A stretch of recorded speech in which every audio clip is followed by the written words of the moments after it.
पापडापासून सर्व आहे. तेल जास्त का घेतलं आहे कारण आईचं वर्ष श्राद्ध आहे, वडे करायला लागणार आहेत आणि बाकी सर्व हा जिन्नस आहे. अजून इकडे आपण इकडे पिशवी भरलेले आहेत, असे आहेत. असं अजून आतमध्ये ठेवलं आहेस ना ते?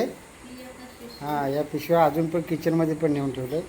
तर हा सर्व पसारा तिने काढला आहे आणि चहा वगैरे ते 4 वाजता पेल्याच्या नंतर हा सर्व बॅगांमध्ये वगैरे भरायचा आहे. म्हणजे कसं डायरेक्ट झोला वगैरे मोठा असला,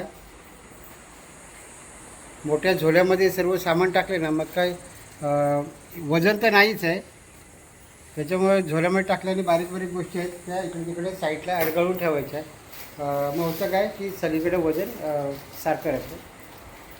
त्याला बघू आता काय काय करायचं आहे आणि तसं आम्हाला बॉक्समध्ये पॅक करायला आहे. काही गोष्टी बॉक्समध्ये पॅक करायच्या आहेत, काही बॅगमध्ये ठेवायच्या. तर आता चहा पिऊन घेऊया, त्याच्यानंतर पॅकिंगला सुरुवात. आता चाललो आहे मी अलिबागमध्ये रायगड बाजारामध्ये खरेदी करायला. सर्व धान्य वगैरे घ्यायचं आहे गावच्यासाठी, कारण गावी गेल्यावर आमच्याकडे टाईम नसतो. तर 2 दिवस आमच्या घराची सफाईमध्येच जातात. त्याच्यानंतर सामान कधी भरणार? तर आपल्याकडे गाडी आहे, त्याच्यामध्ये इकडून 30 दिवस पुरेल एवढं आपण सामान न्यायचं आहे आणि भाजीपाला 8 दिवस पुरेल एवढं न्यायचं आहे. सर्व टोटली न्यायचं आहे सर्व, कारण तिथे काहीच नसणार आहे. मी जेव्हा गावी जातो तेव्हा मी स्वतःसाठी नेत असतो आणि ते परत घेऊन येत असतो. तर आता मी आहे, मागे अंकिता आहे, पाठीमागे आणि कुणाल आहे. तिघं पण चाललो आहे. कुणाला पण काहीतरी घ्यायचं असेल खायला वगैरे, आणि आम्ही घेणार आहे सर्व घरच्यासाठी सामान. तर असं आहे. तर तिघं जर खरेदी करू तर सकाळी जेवण अंकिताने लवकर बनवलं आहे, म्हणजे आम्हाला यायला उशीर होईल इकडून 1:30-2 वाजतील. कारण मी एकच काम घेऊन येत नाही, माझ्याबरोबर दुसरी कामं असतात. नमस्कार मंडळी. तर आता चाललो आहे मी अलिबागमध्ये खरेदीला. खरेदी अशी की चाललो आहे तर मी महिनाभर गावी कोकणामध्ये. घर तर आमचं वर्षभर बंदच असतं, फक्त गणपतीला जातो तेव्हा आम्ही ते उघडतो. तर त्याच्यासाठी आपल्याला इथून सर्व बाजार घेऊन जावा लागतो. सर्व कडधान्यापासून जे आपल्याला 8-10 दिवस लागेल ते न्यायचं आहे. महिनाभर पुरे एवढं न्यायचं आहे, फक्त मसाला 8 दिवसाचं न्यायचं आहे आणि बाकी सर्व आपल्याला इथून सर्व गोष्टी न्यायच्या आहेत. तिथे फक्त बाकी भाजीपाला वगैरे घ्यायचा आहे. तो पण 4-5 दिवस पुरेल एवढं इकडून घेतो. रायगड बाजारामध्ये होलसेलमध्ये सर्व भेटतं, तर तिथे आम्ही ते घेणार आहेत. त्याच्यानंतर थोडं बँकेमध्ये काम आहे आणि खरेदी करून आपल्याला यायचं आहे परत घरी. आणि नंतर सर्व बॅगा वगैरे भरायचे आहेत. परत जे सामान हे आम्ही घेऊन येणार ते पण सर्व पॅक करायचं आहे आणि नंतर 2 दिवसाच्या नंतर निघायचं आहे गावाला. आता चाललो आहे मी अलिबागमध्ये रायगड बाजारामध्ये खरेदी करायला. सर्व धान्य वगैरे घ्यायचं आहे गावच्यासाठी, कारण गावी गेल्यावर आमच्याकडे टाईम नसतो.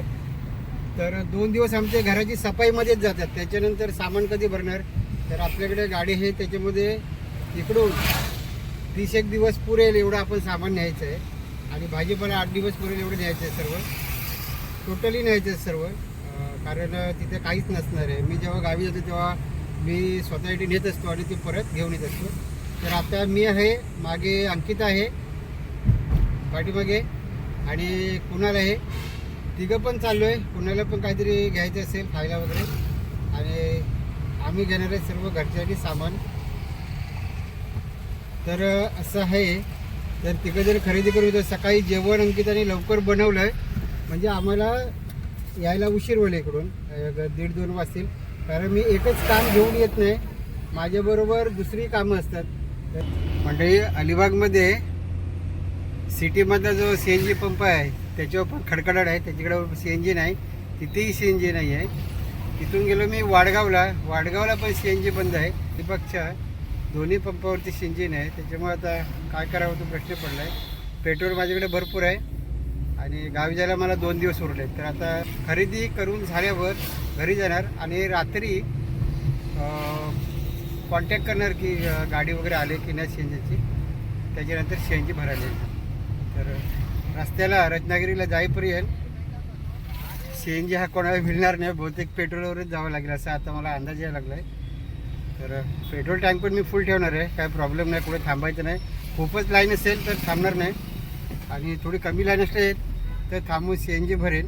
नाहीतर काय लाईन लावून काय पॉईंट नाही आहे की किती थांबा आणि आपला नंबर येतो तेव्हा CNG संपलेलं असतं. असं माझ्या टायमाला बरेच वेळ झालेलं आहे. तर चला जाऊया. रायगड बाजारामध्ये कुणाला आणि अंकिताला मी सोडलं आहे. त्याला बोललो तुम्ही इथे खरेदी करा, तोपर्यंत मी CNG भरून येतो. तर CNG काय मला मिळालं नाही, पण बिल तर द्यायला लागेल मला, त्याच्यासाठी आपल्याला जायचं आहे. अलिबागवरून मंडळी सर्व आलो आम्ही. दुपारी 2 वाजले यायला. 2च्या नंतर आम्ही जेवल्याच्या नंतर थोडा आराम केल्याच्या नंतर आता वाजले 4. तर अंकिताने सर्व पसारा काढला, तुम्हाला दाखवतो. हा बघा, आता काय काय आणलं आहे तर ती सर्व काढते आणि तशा बॅग पॅक करायला लागणार आहे. इकडे सर्व कुणाचं खाऊ वगैरे आहे आणि सर्व घरचंच सामान आहे. सामान असं की सर्व जेवणाचे सामान आहे, तेल वगैरेपासून सर्व, पापडापासून सर्व आहे. तेल जास्त काय घेतलं आहे कारण आईचं वर्षश्राद्ध आहे, वडे करायला लागणार आहेत. आणि बाकी सर्व हा जिन्नस आहे. अजून इकडे आपण इकडे पिशवी भरलेले आहेत, असे आहेत. असं अजून आतमध्ये ठेवलं आहेस ना ते? हां, या पिशव्या अजून पण किचनमध्ये पण नेऊन ठेवलं आहे. तर हा सर्व पसारा तिने काढला आहे. आणि चहा वगैरे ते 4 वाजता पिल्याच्या नंतर हा सर्व बॅगांमध्ये वगैरे भरायचा. म्हणजे कसं डायरेक्ट झोला वगैरे मोठा असला, मोठ्या झोल्यामध्ये सर्व सामान टाकले ना, मग काय वजन तर नाहीच आहे. त्याच्यामुळे झोल्यामध्ये टाकल्याने बारीक बारीक गोष्टी आहेत त्या इकडे तिकडे साईडला अडगळून ठेवायच्या. मग होतं काय की सगळीकडे वजन सारखं राहतं. त्याला बघू आता काय काय करायचं आहे. आणि तसं आम्हाला बॉक्समध्ये पॅक करायला आहे. काही गोष्टी बॉक्समध्ये पॅक करायच्या, काही बॅगमध्ये ठेवायचे. तर आता चहा पिऊन घेऊया, त्याच्यानंतर पॅकिंगला सुरुवात. म्हणजे आता मी पोचलो आहे मांडवा जेटीवरती. PNP माझी बहीण येते मुंबईवरून, तर तिला मी पिकअप करायला आलो. तर ती पण गावाला माझ्यावर येणार आहे गाडीमधून.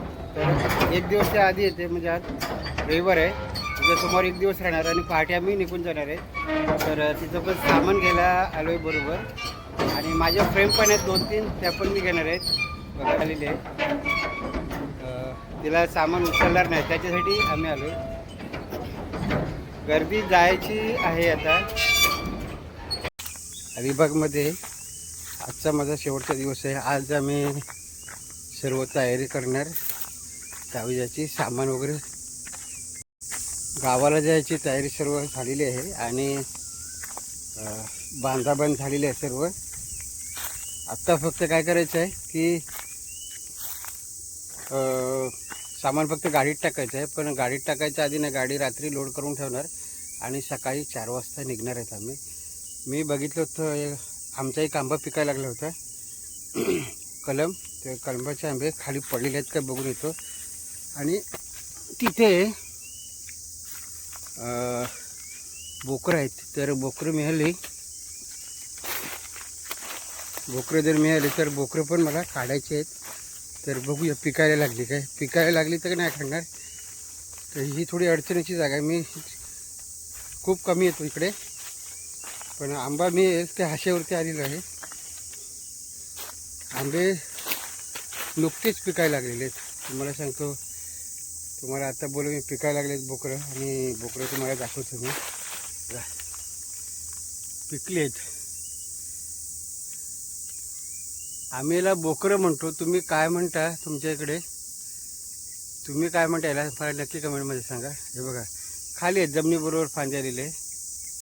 आता ही काय करणार मी दुपारच्या नंतर. ही बघा हिरवी आहेत अर्धी, अशी बऱ्याच ठिकाणी हिरवी आहेत, काही ठिकाणी पिकलेले आहेत.